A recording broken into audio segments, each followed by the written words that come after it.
الحمدللہ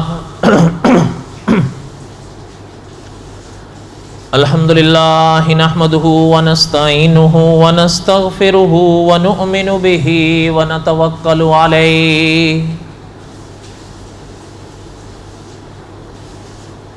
ونعوذ باللہ من شرور انفسنا ومن سیئات اعمالنا من يهده الله فلا مضل له ومن يضلله فلا هادي له ونشهد أن لا إله إلا الله وحده لا شريك له ونشهد أن سيدنا وسندنا ومولانا محمدا عبده ورسوله اما بعد اعوذ باللہ من الشیطان الرجیم بسم اللہ الرحمن الرحیم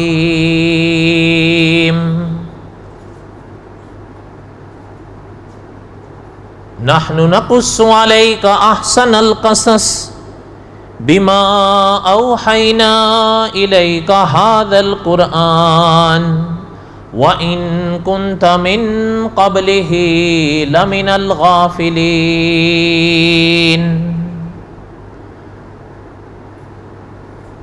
وقال النبي صلى الله عليه وسلم كلكم بنو آدم وآدم من تراب او کما قال النبی صلی اللہ علیہ وسلم صدق اللہ العظیم وصدق رسولہ النبی الکریم ونحن على ذلك لمن الشاہدین والشاکرین والحمد للہ رب العالمین اللہم صلی علی محمد وعلی آل محمد کما صلیت علی ابراہیم وعلی آل ابراہیم انکا حمید مجید اللہم بارک علی محمد وعلی آل محمد کما بارکت علی ابراہیم وعلی آل ابراہیم انکا حمید مجید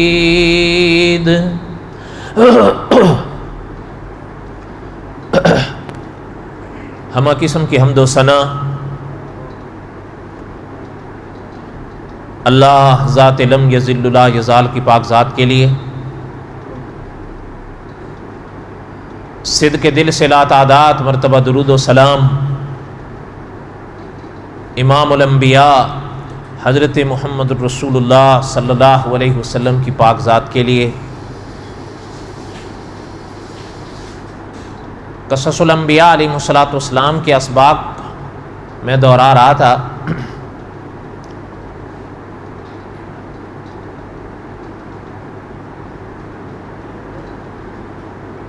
گزشتہ سے پوستہ جمعہ کو قصص الانبیاء کے باب میں جو علماء نے حضرت آسیہ کے واقعات کو لکھا ہے ان کا کچھ نہ کچھ خلاصہ میں نے پڑھا تھا.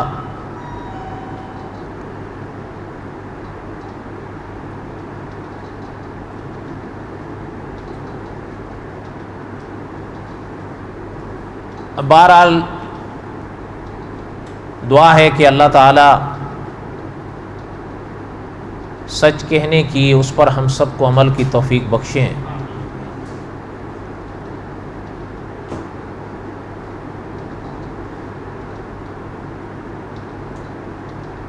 علماء نے لکھا ہے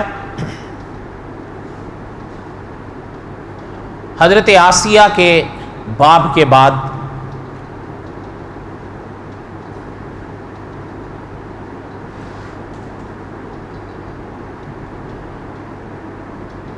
کہ حضرت موسیٰ علیہ السلام کے جب معجزات ظاہر ہوئے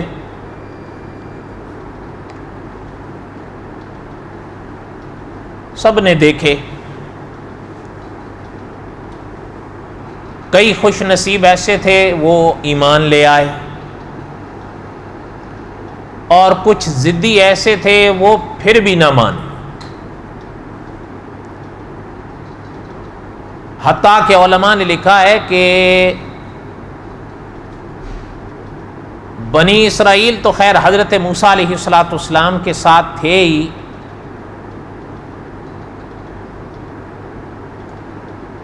جادوگر بھی معجزات پیغمبر دیکھ کر، پیغمبر کا معجزہ دیکھ کر ایمان لے آئے، وہ تو قرآن نے واضح کر دیا۔ علماء نے لکھا ہے کہ قبطی بھی ایمان لے آئے، اور یہ نہیں کہ ایک یا دو، بعض اکابر نے تو بڑے بڑے عدد لکھے ہیں، ان کا خلاصہ بنتا ہزاروں۔ البتہ صاحب قصص الانبیاء نے لکھا ہے کہ انہوں نے اپنے عقیدے کا اظہار نہیں کیا، چھپا کے رکھا۔ ظاہر بات ہے اب اپنے عقیدے کا کھل کے اظہار کرنا ہر انسان کے بس کا کام نہیں ہوتا، اور ہر انسان اس کا مکلف بھی نہیں ہوتا۔ ظاہر بات ہے ہر انسان سیدنا بلال نہیں ہوتا رضی اللہ تعالی عنہ۔ اللہ ذوالجلال والاکرام نے کچھ مجبوروں کو، کچھ معذوروں کو اجازت دی، اس لیے اسلام جو عظیم شخصیتیں ہوتی ہیں ان سے عظمت کا تقاضا کرتا ہے، لیکن جو میری طرح یا آپ کی طرح یا مجبور یا کمزور ہوتے ہیں، اسلام پھر ان کو اظہار کا پابند نہیں کرتا کہ اب تو پابند ہے کہ اظہار بھی کرے اقرار کے ساتھ، اس لیے کہ اقرار کر لیا ہے، وہ بیچارہ مجبور ہے، معذور ہے، انشاءاللہ عند اللہ ماجور ہوگا۔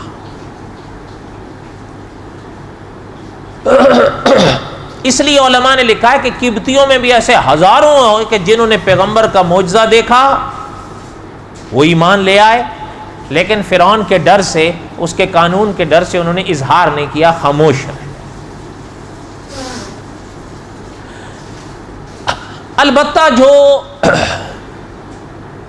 فرعون کے درباری تھے، علماء نے لکھا ہے جب وہ واقعہ مکمل ہوا اور لوگ آگے پیچھے ہوئے تو حضرت موسیٰ علیہ السلام، حضرت موسیٰ کے ساتھ حضرت ہارون علیہ السلام اور باقی مسلمان اور باقی لوگ بھی چل دیے پھر اپنے اپنے گھروں،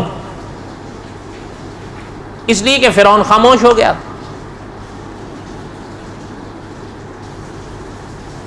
جب وہ لوگ چلے گئے تو علماء نے لکھا ہے کہ وہ جو فرعون کے درباری تھے وہ بڑے حیران ہوئے فرعون کے ول دیکھ کر کے، اس نے اپنا جادوگروں کو تو دھمکیاں دی ہیں، لیکن جو اصل ہیں ان سے تو کچھ بھی نہیں کہا اس نے، بلکہ وہ تو اس کے سامنے سے چلے گئے۔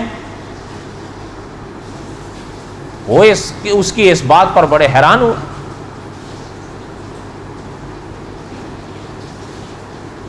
وَقَالَ الْمَلَأُ مِنْ قَوْمِ فِرْعَوْنَ أَتَذَرُ مُوسَىٰ وَقَوْمَهُ لِيُفْسِدُوا فِي الْأَرْضِ وَيَذَرَكَ وَآلِهَتَكَ۔ وہ کہنے لگے ایسے ہی آپ نے جانے دیا ان کو، حضرت موسیٰ اور حضرت موسیٰ کی قوم کو آپ نے ایسے ہی جانے دیا؟ وہ تو زمین میں فساد مچائیں گے، اب تو طاقت بن رہی ہے ان کی، آپ نے دیکھا نہیں کتنے ان کو مان گئے۔ یعنی وہ منظر آپ یاد کریں کہ علماء نے لکھا ہے کہ جب مقابلہ ہو رہا تھا تو مقابلے سے پہلے وہ مولانا روم رحمۃ اللہ علیہ کے جو الفاظ ہم نے کسی باب میں پڑھے تھے کہ جادوگروں کے سامنے کتنے کھڑے تھے؟ 2 درویش، اور جب وہ معجزہ ظاہر ہوا اور حضرت موسیٰ نے رخ کیا اپنے گھر کی طرف تو اب حضرت موسیٰ کے پیچھے ہزاروں، کہا یہ تو اب ایک طاقت بن رہی ہے اور آپ نے کچھ نہیں، یہ تو فساد مچائیں۔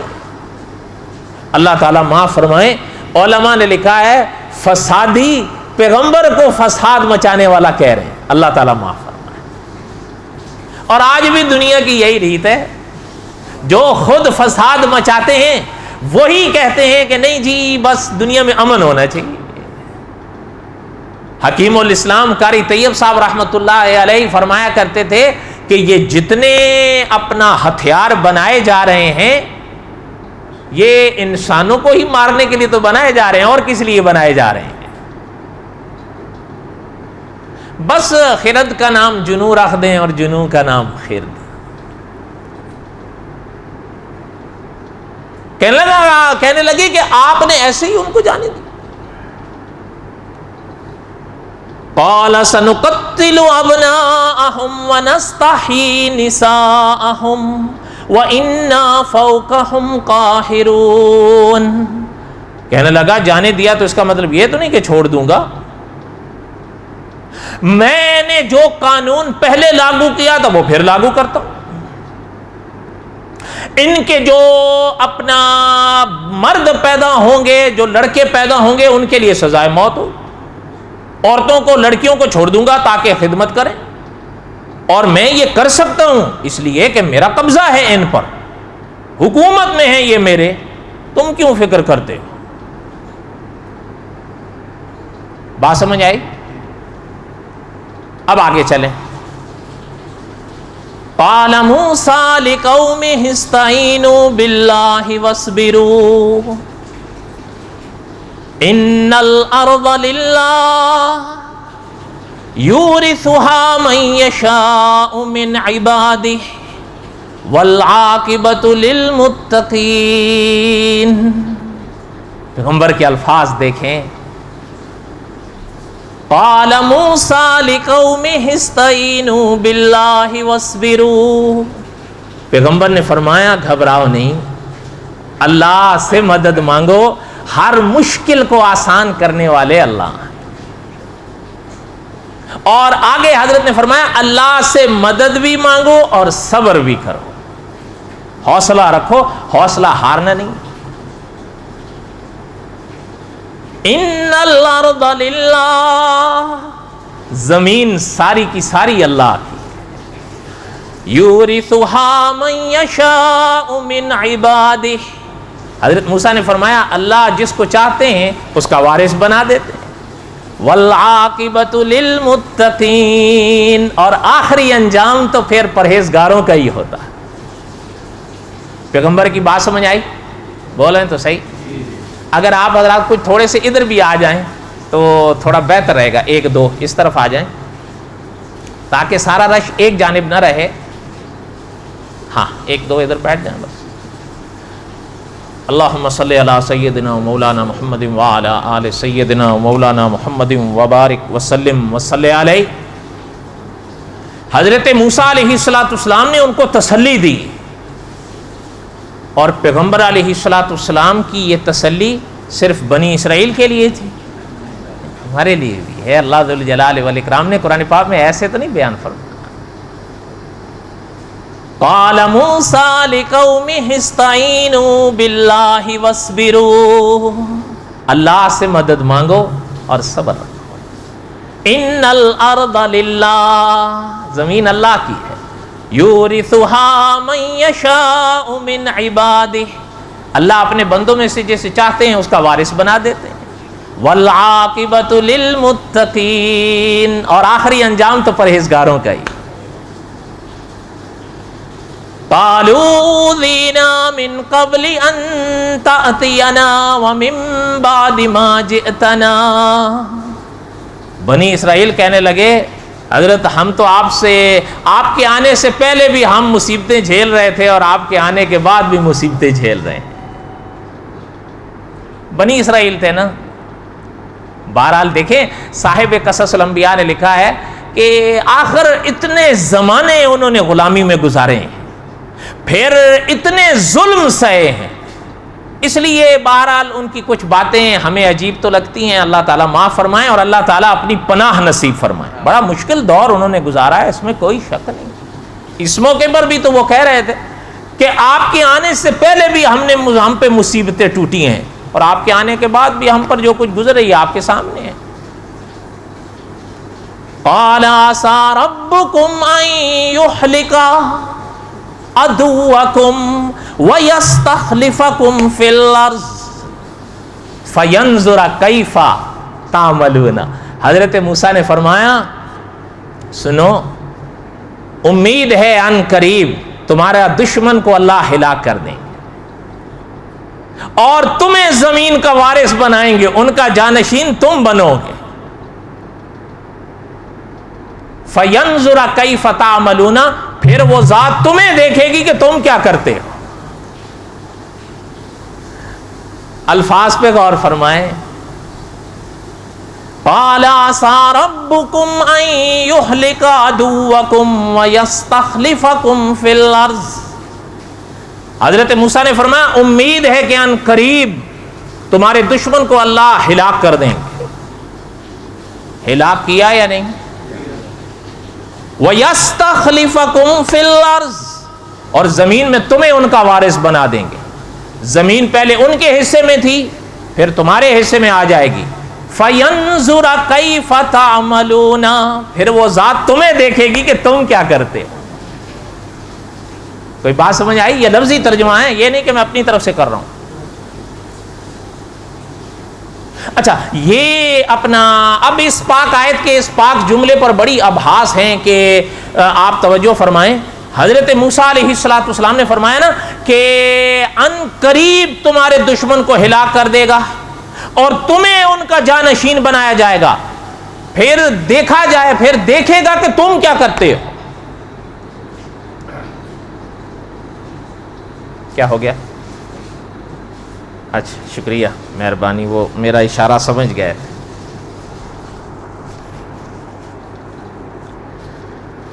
اللہم صلی علی سیدنا مولانا محمد وعلی آل سیدنا مولانا محمد وبارک وسلم وصلی علیہ۔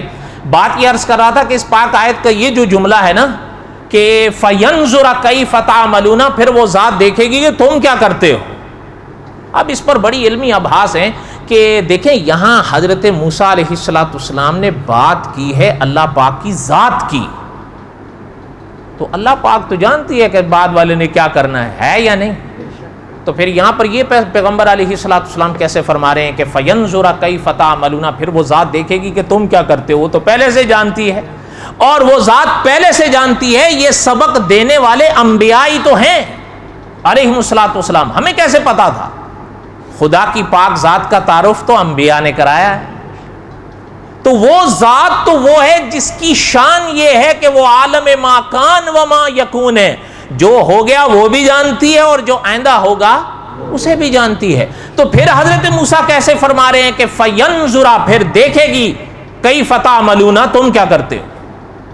اب اس پر بڑی علمی ابحاث ہیں اور بڑے زبردست اکابر نے جواب لکھے ہیں۔ بہرحال اب یہ محفل نہ اس کی ہے اور پھر نہ اتنا وقت ہے، پہلے بھی یہ درس اتنا لمبا ہو گیا، بس ایک زیادہ باتیں نہیں میں کرتا، ایک موٹی سی بات اگر ذہن میں لے آئیں تو سارا اشکال ختم ہو جائے گا۔ جو میں نے کسی سابقہ درس میں بھی پڑھا تھا، صرف ایک جملہ دہراتا ہوں تو بات تازی ہو جائے گی۔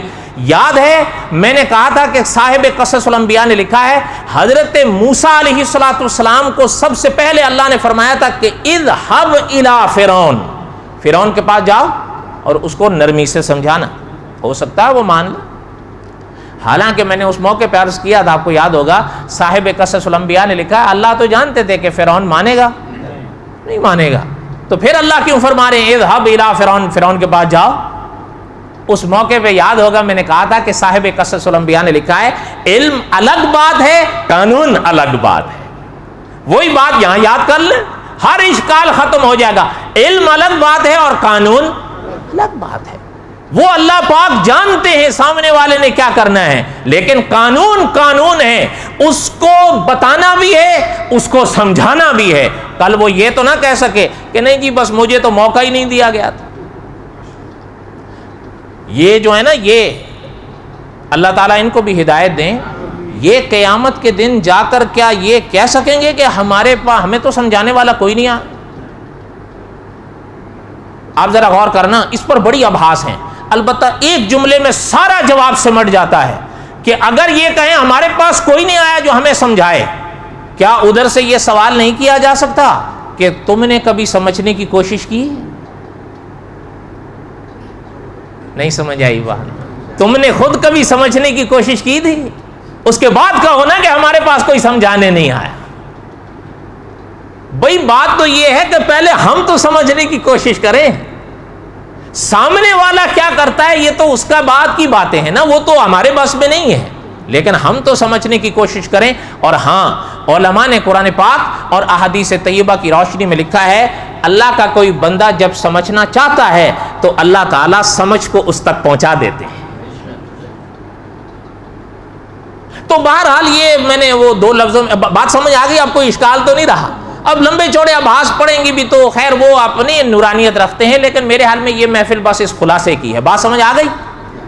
فرمایا کہ اب اللہ تمہیں بعد میں ان کا وہ جانشین جب بنائیں گے، پھر اللہ تمہیں دیکھیں گے تم کیا کرتے ہو.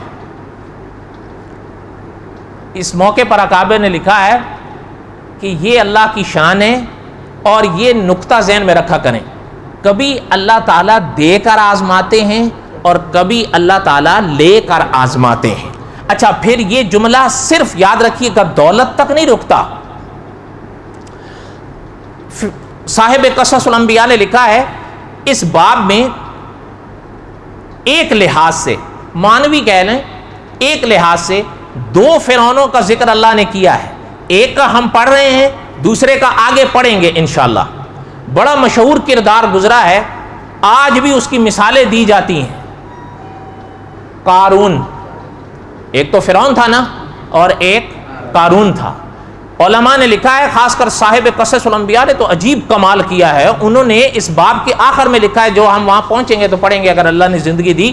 اس موقع پر انہوں نے لکھا ہے کہ بسا اوقات کچھ شخص فرعون بنتے ہیں حکومت کے لحاظ سے، اور کچھ لوگ فرعون بنتے ہیں دولت کے لحاظ سے.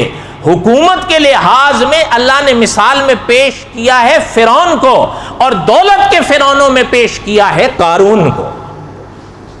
اس سے بھی بچنا ہے اور اس سے بھی بچنا ہے. اس کو قدرت نے سلطنت دے کے آزمایا، اس کو قدرت نے دولت دے کے آزمایا. وہ جب سلطنت آئی تو کہہ اٹھا انا ربکم الاعلی، اس کے پاس دولت آئی تو اس نے صاف کہا یہ تو سارا میرے ہنر کا کمال ہے. تقدیر کیا ہے، اللہ کیا ہے، یہ تو سب کچھ میرا ہنر ہے، میں جانتا ہوں نا کیسے کمایا جاتا ہے. 2 کو 4، 4 کو 8، 8 کو 16 کیسے بناتے ہیں یہ تو میں جانتا ہوں. اس لیے اکابر نے لکھا ہے، جو بات عرض کر رہا تھا کہ یہ صرف دولت تک، سلطنت تک قصہ نہیں رہتا کہ اللہ دیکھ. اکابر نے لکھا کسی کو اللہ تعالیٰ صحت دے کے آزماتے ہیں، کسی کو اللہ تعالیٰ بیماری دے کر آزماتے ہیں، کسی کو اللہ تعالیٰ سلطنت دے کے آزماتے ہیں، کسی کو اللہ تعالیٰ دولت دے کے آزماتے ہیں، کسی کو اللہ تعالیٰ اولاد دے کے آزماتے ہیں، کسی سے اللہ تعالیٰ اولاد لے کے آزماتے ہیں. بندہ تو وہ ہے جب اس کی پرکھ ہوتی ہے. اور یاد رکھیں، یعنی جب اچھا اکابر نے ایک بڑی عجیب بات لکھی ہے، لیکن خیر وہ چلیں، اب دوسری طرف میں نکل جاؤں گا، اللہ تعالیٰ رحم فرمائیں. بس یہ موٹا سا خلاصہ یاد رکھیں کہ اللہ تعالیٰ سے بس عافیت مانگا کریں کہ یا اللہ ہم آزمائشوں کے لائق نہیں ہیں تو اپنے کرم نوازیوں سے نواز. اگر دولت دی ہے اللہ کا شکر ادا کریں، اور اللہ کا جو فرمان ہے اس کے مطابق اس کو نبھائیں، پھر کچھ مسئلہ نہیں. اور نہیں دی ہے تو قدرت نے جو دی ہے اس پہ خدا کا لاکھوں شکر ادا کریں. بعض اکابر نے بڑے عجیب بات لکھی ہے اس باب میں.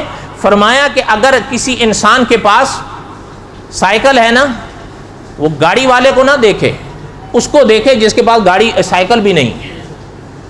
اور جس کے پاس سائیکل ہے وہ اس کو نہ دیکھے کہ جس کے پاس گاڑی ہے، اس کو دیکھے جس کے پاس یہ سائیکل تک نہیں ہے. اور جس کے پاس سائیکل نہیں ہے وہ سائیکل والے کو نہ دیکھے، اس کو دیکھے جس کے پاس پاؤں بھی نہیں ہے. فرمایا پھر خدا کا شکر دل میں جنم لے گا. اپنے سے نیچے ول دیکھا کرو، اپنے سے اوپر ول دیکھو گے ناشکری پیدا ہو جائے گی. اور اس کو قدرت نے نوازا ہے تو یہ قدرت کی حکمتیں ہیں.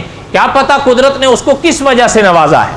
ممکن ہے اس کو کسی ماں باپ کی دعا ہو، ممکن ہے اس کے کسی اچھے عمل کا عوض ہو، ممکن ہے اس کے لیے وہ دولت آزمائش ہو، ہمیں کیا پتا. بات سمجھ آ رہی؟ اسی باب میں اکابر نے لکھا ہے کہ کبھی کبھی قدرت حکومت دیتی ہے نا. ابھی یہ تو صاف پیغمبر کا فرمان موجود ہے کہ تمہیں قدرت حکومت دے کر آزمائے گی کہ تم کیا کرتے ہیں. انہوں نے جو کیا وہ تو انہوں نے کیا، پھر دیکھیں گے تم کیا کرتے۔ اچھا، یہ بھی اکابر نے اس باب میں لکھا ہے کہ جب حکومت قدرت کی طرف سے ملے، جو بادشاہ یا خلیفہ اس حکومت کو اپنی ذمہ داری سمجھے کہ کل مجھ سے اس کے بارے میں پوچھ ہوگی، پھر تو ٹھیک ہے، اور پھر بچنے کی کوشش کرے، نبھانے کی کوشش کرے تو اس کے لیے سعادت بن سکتی۔ اور اگر اللہ تعالیٰ معاف فرمائے سب کچھ بھول کے فرعون بن جائے تو پھر تو بڑا مشکل ہے۔ صحیح بات ہے یا نہیں؟ اچھا، اس میں اپنا ایک بات اکابر نے لکھی ہے، وہ عرض کروں کہ ایک بادشاہ تھے، پرانا دور بادشاہوں کا تھا، اب دور بدل گیا ہے۔ اکابر نے لکھا ہے ایک بادشاہ تھا، سخاوت ان کا مزاج تھی، یہ تفسیر مکی میں، اور بھی اکابر نے لکھا ہے دوسرے مقامات پر بھی۔ فرمایا ایک صاحب رہتے تھے گاؤں میں یا بستی میں، ان کو کوئی ضرورت پیش آئی تو خیال آیا کہ میں توجہ میری طرف رہے، توجہ نہ ہٹے، خیال آیا کہ میں بادشاہ سے جا کے کچھ مانگ لوں، وہ ویسے بھی سخی ہیں۔ قصہ مختصر یہ کہ وہ آ گئے، اجازت مانگی، اجازت تھی کہ کوئی بھی آ جائے ملاقات کے لیے، اس وقت ہم سے ملنے دینا۔ انہوں نے کہا جی جائیے۔ گئے تو اکابر نے لکھا ہے جب وہ صاحب آئے، سائل بن کر آئے تھے، تو دیکھا کہ ایک کونے میں بادشاہ سجدے میں سر رکھے ہوئے ہیں، اور نماز سے سجدے سے فارغ ہوئے پھر دعا میں مشغول ہو گئے، اور دعا میں اللہ تعالیٰ سے فریاد کرنے لگے۔ سنائی نہیں دے رہا تھا لیکن سمجھ گئے کہ ہاتھ ایسے اٹھائے ہوئے ہیں تو کچھ مانگ رہے ہیں، یہ نشانی ہوتی ہے نا۔ تھوڑی سی دیر دیکھا پھر پلٹ دیے۔ اکابر نے فرمایا یا تو ان صاحبان نے جنہوں نے اجازت دی تھی مل لو، یا بادشاہ نے، واللہ عالم۔ البتہ ان سے یہ پوچھا گیا کہ بھئی آئے کیوں تھے اور چل کیوں دیے؟ انہوں نے کہا بھئی آیا تھا مانگنے کے لیے، لیکن میں نے دیکھا ہے کہ وہ نیک دل بادشاہ خود اس ذات سے مانگ رہا ہے، تو مجھے یہ خیال آیا کہ میں بھی اپنی ضرورت اس ذات سے کیوں نہ مانگ لوں، جو اس کو دے سکتے ہیں وہ مجھے بھی دے سکتے ہیں۔ اگر یہ آپ کا اور میرا عقیدہ بن جائے تو قصہ ختم شد نہ ہو جائے۔ مسئلہ کیا ہے؟ اکابر نے لکھا جب ہم ہاتھ اٹھاتے ہیں سب سے پہلے ہمارے دل میں شک پیدا ہو جاتا ہے، پتہ نہیں یار قبول ہوگی کہ نہیں ہوگی، بس یہی قدم ٹوٹ جاتا ہے۔ اصل میں ہم لوگ، اللہ تعالیٰ معاف فرمائیں، اللہ تعالیٰ کی طرف سے زیادہ تر مایوس رہتے ہیں، اور یہ ایک بڑا المیہ ہے۔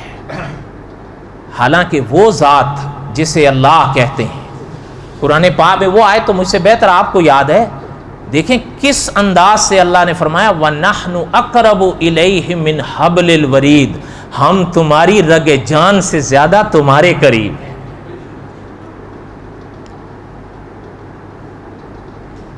تو اس لیے جب بھی اللہ سے مانگو یہ یقین کر کے مانگو وہ پاک ذات دے گی۔ ہاں باقی اس ذات پر چھوڑ دیں وہ کس صورت میں دیتی ہے، آپ کو اجر کے صورت میں آپ کی دعا لوٹاتی ہے یا الفاظ کی صورت میں لوٹاتی ہے، جو مانگے ہو وہ اس ذات پہ چھوڑ دیں، وہ اس ذات کا کام ہے۔ ضد مجھے اور آپ کو نہیں جچتی کہ ہم کہیں نہیں نہیں اللہ میاں جو مانگ رہے ہیں نا بس وہی ملے۔ ممکن ہے جو مانگ رہے ہو ہمارے لیے نقصان دہ ہو، ہم نہیں جانتے، پر وہ ذات تو جانتی ہے کہ یہ بیچارہ ناقص علم والا ہے، جو مانگ رہا ہے جانتا نہیں ہے اس کے لیے نقصان دہ۔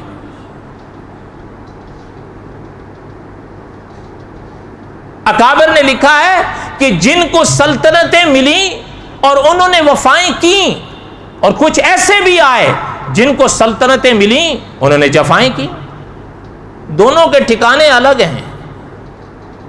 کچھ ایسے تھے کہ جنہوں نے خدا کی اس زمین کو خدا کے نام سے آباد کر ڈالا، کچھ ایسے تھے کہ خدا کے زمین کے ان حصوں پر جہاں خدا کا نام لیا جا رہا تھا اس کو بھی بند کر دیا۔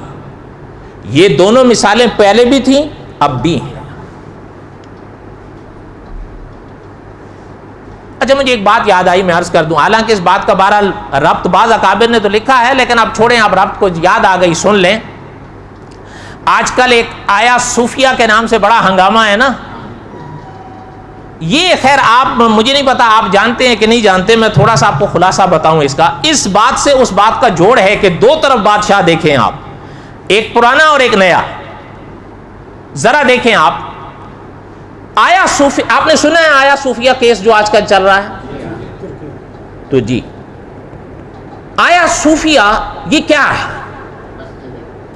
اور مسجد تو ہے, اس کی تاریخ کیا ہے؟ مسجد تو ہے, اس کی تاریخ کیا ہے؟ آپ نے تو یہی سنا ہوگا یہ پہلے کلیسا ہے یا کلیسا تھا یا اس سے پہلے عجائب گھر تھا, ایسا ہی سنا ہے نا. یہ سنیں بات کو. اب اس زمانے میں 2 ماہ کم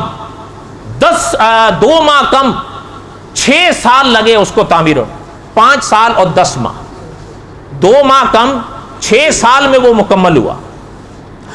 اور تاریخ دان بتاتے ہیں کہ اس زمانے میں 10,000 مزدور اس میں کام کرتے رہے, تب وہ جا کے قریب 6 سال میں تیار ہوا. اور تیسری چیز یہ بھی بتاتے ہیں کہ اس زمانے میں 10 لاکھ پاؤنڈ اس پر خرچ ہوا. یعنی یہ آج کے زمانے کی بات نہیں ہے, یعنی یہ اس بات کو سمجھیے, آپ صلی اللہ علیہ وسلم کی پیدائش سے بھی پہلے کا یہ واقعہ ہے. دیکھیں ہجری لحاظ سے یا میلادی کیلنڈر کے لحاظ, حضور علیہ السلام کے اسلامی کیلنڈر کے لحاظ سے تو آپ حضور کی پیدائش کی آبھاس سنتے ہی رہتے ہیں ربیع الاول کے حوالے سے نا. لیکن علماء نے لکھا ہے کہ عیسوی سن کے لحاظ سے حضور کی پیدائش سن 571 عیسوی میں ہوئی تھی. اچھا ابھی 21ویں صدی جا رہی ہے, سن 571 عیسوی جو علامہ سید سلیمان ندوی رحمۃ اللہ علیہ جیسی شخصیت نے یہ قول لکھا ہے, عام بندے کی بات نہیں. تو آپ آ جائیں 15ویں صدی اور ادھر 5 مائنس کر لیں, کتنے ہو گئے؟ 15 نہیں ہو گئے. سن 571 حضور کی پیدائش سے بھی پہلے لگ بھگ اکابر نے لکھا ہے 40 یا 41 سال پہلے کا یہ قصہ ہے حضور کی پیدائش سے. اچھا جب یہ بن گیا تو ان کی عقیدت اس کے ساتھ وابستہ, جیسے میں نے ابھی عرض کیا کہ آدھی عیسائی دنیا آیا صوفیہ کے ساتھ جڑ گئی تھی. اچھا ان کے ذہن میں ایک چیز بٹھائی گئی ایک عیسائی نے, میں قصہ مختصر کرتا ہوں وقت ختم ہو رہا, کہ اس پر کبھی آنچ نہیں آئے گی آیا صوفیہ, اور جب کبھی اگر کوئی اس پر قبضے کے لیے آیا تو ایک عیسائی صاحب نے کہا تھا کہ میں سب سے کہتا ہوں اس کے اندر آ کے بیٹھ جانا, پناہ لے لینا. آیا صوفیہ کی بات کروں, اور کوئی دشمن تم تک نہیں پہنچ سکے گا, اور اگر کوئی پہنچے گا آیا صوفیہ کے سامنے جو ستون ہے اس تک اگر کوئی دشمن پہنچ گیا تو تمہارے اور اس ستون کے بیچ میں خدا کا فرشتہ تلوار لے کے آ جائے گا, تمہارے ہاتھ اس کے ہاتھ تم تک نہیں پہنچ سکے. اچھا جب قصہ مختصر کریں کہ سلطان محمد فاتح مرحوم آئے, یہ جو قسطنطنیہ کی فتح کی پیش گوئی تھی آپ صلی اللہ علیہ وسلم کی, اللہ نے یہ نصیبہ حضرت سلطان محمد فاتح مرحوم کے نصیب میں رکھا تھا. جب وہ آئے, قصہ مختصر کریں, انہوں نے جب فجر کی نماز پڑھی, اپنا فجر کی نماز ادا کی. اچھا بادشاہ ہیں, فجر کی نماز پڑھا رہے ہیں, اور فجر کی نماز ادا کرنے کے بعد اعلان, جو تاریخ بتاتی ہے, انہوں نے اعلان کیا کہ آج اگر اللہ نے چاہا تو ظہر ہم آیا صوفیہ میں ادا کریں گے. اچھا وہ چلے, قصہ مختصر کر, وہ آئے تو تاریخ دان حضرات لکھتے ہیں کہ چونکہ وہ عیسائیوں میں یہ روایت تو چلی آ رہی تھی کہ جب بھی کوئی دشمن آیا تو سارے آیا صوفیہ میں آ جانا, تم تک کوئی نہیں پہنچا, وہ سارے چلے گئے جتنے ہوئے. حتیٰ کہ انگریز مورخ نے لکھا ہے کہ آیا صوفیہ کے دروازے بند کرنے مشکل ہو گئے. انہوں نے کہا اس مینار تک وہ پہنچیں گے فرشتہ آ جائے گا. خیر مینار تو دور کی بات, سلطان محمد فاتح مرحوم اور ان کی فوج اندر بھی آ گئی, خدا کا فرشتہ بھی نہیں آیا اور تلوار بھی نہیں آئی. بات سمجھ آئی؟ خیر اللہ تعالیٰ نے سلطان محمد فاتح مرحوم کو فتح بخشی, اور انہوں نے ان کو اپنا آیا صوفیہ کے اس گرجے کو مسجد میں تبدیل کیا. جتنی تصاویر لگی تھی ان سب کو مٹایا, اور اس کی جو محراب تھی اس کو قبلہ رخ کیا. اور یہ پہلا موقع تھا کہ جب سلطان محمد فاتح مرحوم نے آیا صوفیہ کو مسجد کا اعلان کیا تو پہلی دفعہ وہاں پر اشہد ان لا الہ الا اللہ کی آواز اٹھی، اور یہ پہلا موقع تھا کہ جب اشہد ان محمد رسول اللہ کی آواز اٹھی، اور وہاں پر ظہر کی نماز مسلمانوں نے ادا کی۔ قصہ مختصر کریں، اچھا یہ حکومت کا ٹکڑا جیسے حضرت موسیٰ نے فرمایا ان حضرات کے بھی تو حصے میں آیا، انہوں نے کلیسا کو مسجد بنایا، اور مفتی تقی عثمانی صاحب نے حاشیے میں لکھا ہے کہ یہ عین ممکن ہے کہ سلطان محمد فاتح مرحوم نے اس لیے آیا صوفیہ کو مسجد میں تبدیل کیا تھا کہ عیسائیوں کے غلط طرح کے نظریات قائم تھے، ان کو توڑنا تھا سلطان نے۔ وہ کہتے تھے نا یہاں تک پہنچیں گے تو فرشتہ آ جائے گا، آیا؟ تو عملی صورت یہی تھی، انہوں نے ان کو تعلیم دی ہے کہ اپنے غلط عقیدوں سے توبہ کرو۔ اور پھر ایک نہیں دو نہیں، مفتی تقی عثمانی صاحب نے لکھا 5 صدیوں تک آیا صوفیہ میں مسلمانوں نے نماز با جماعت ادا کی۔ اب ایک وہ سلطان تھے، پھر کمال مصطفیٰ عطا ترک آ گیا، یہ آیا اس نے مسجد کو ختم کر کے عجائب گھر بنا دیا، اللہ تعالیٰ معاف۔ ویسے اس کے ختم کرنے سے تو مسجد کی حیثیت نہیں ختم، جو جگہ مسجد بن گئی وہ قیامت تک، لیکن اس نے پابندی لگا دی، نماز با جماعت تو دور کی بات ہے، آذان تو دور کی بات ہے، کوئی شخص اکیلے وہاں 2 رکعتیں نماز کی نہیں پڑھ سکتا تھا۔ اور جو لوگ آئے ہم نے آنکھوں سے دیکھے، جو لوگ آتے تھے سیاح، ان کو کیا لگے جوتوں کے ساتھ گھومتے تھے، حالانکہ وہ مسجد تھی۔ اللہ تعالیٰ دیکھیں اختلافات بعض باتوں میں اپنی جگہ ہو سکتے ہیں، لیکن جج صاحبان یا وہ حکومت جو موجودہ ہے، اللہ تعالیٰ ان کے اس نیک عمل کا ان کو عوض نصیب فرمائیں۔ قریب 85 سال بعد وہ پھر واپس مسجد کے نام سے روشن ہوئی۔ ہم دعا کرتے ہیں اللہ تعالیٰ باقی کو بھی اس روشن مثال کی تقلید کی توفیق بخش۔ صحیح بات ہے یا نہیں؟ اب بولو تو صحیح۔ اور آپ کے دیش کا کیا ہوگا؟ نہیں نہیں، بس اللہ تعالیٰ خیر فرمائیں گے، اتنے جلدی مایوس بھی مت ہو جایا کرو۔ وما علینا الا البلاغ المبین، سنتیں پڑھ۔